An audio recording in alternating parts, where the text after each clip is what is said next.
সময়টা তখন দুপুর 12টা। দেশের রাজনৈতিক পট পরিবর্তনের প্রেক্ষাপটে অন্তর্বর্তী সরকারের উপদেষ্টা পরিষদ জরুরি বৈঠকে বসে রাজধানীর শেরেবাংলা নগরের এনএসি সম্মেলন কক্ষে। সবার কক্ষের প্রতিটি শব্দ যেন ছিল নিঃশব্দ এক উত্তাপের বাহক। প্রধান উপদেষ্টা ডক্টর ইউনূসের সভাপতিত্বে শুরু হয় এই গুরুত্বপূর্ণ বৈঠক।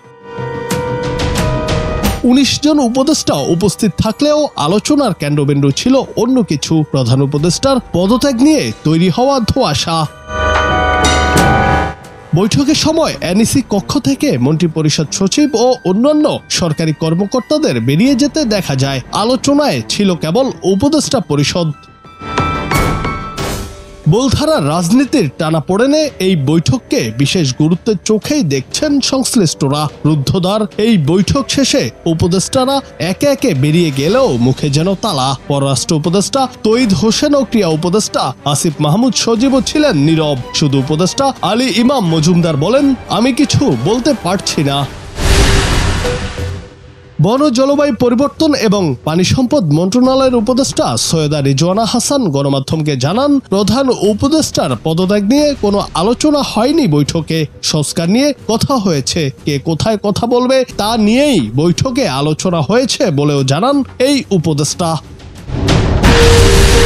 তবে ঠিকই বৈঠক শেষে মুখ খোলেন পরিকল্পনা উপদেষ্টা ওয়াহিদ উদ্দিন মাহমুদ। তিনি বলেন, প্রধান উপদেষ্টা যাচ্ছেন না, তিনি চলে যাবেন বলেননি, তিনি অবশ্যই থাকছেন। আমাদের ওপর অর্পিত দায়িত্ব বড় দায়িত্ব, এই দায়িত্ব ছেড়ে আমরা যেতে পারবো না।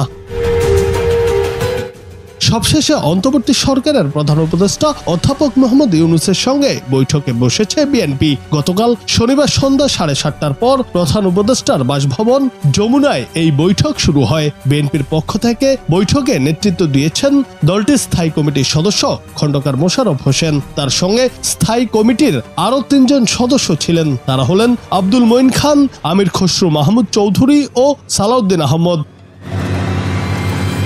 এদিকে অন্তর্বর্তী সরকারের প্রধান উপদেষ্টা অধ্যাপক মোহাম্মদ ইউনূসের প্রতি বিএনপি, জামাত ও এনসিপি নেতাদের আকুণ্ঠ সমর্থন জানানোর বিষয়টি এক ব্রিফিংয়ে উল্লেখ করেছেন তার প্রেস সচিব শফিকুল আলম। শনিবার রাতে প্রধান উপদেষ্টার সরকারি বাসভবন যমুনার সামনে এক ব্রিফিংয়ে সাংবাদিকদের প্রশ্নের জবাবে প্রেস সচিব শফিকুল আলম এই তথ্য জানান। সবকিছু মিলিয়ে এটাই বোঝা যাচ্ছে, দেশের এই কঠিন সময়ে হাল ছাড়ছেন না ডক্টর ইউনূস। নিজেও নিয়েছেন কঠিন সিদ্ধান্ত, যত বাধাই আসুক হাল ছাড়ছেন না। নিজের ওপর অর্পিত দায়িত্ব সমাপ্ত করেই যাবেন তিনি।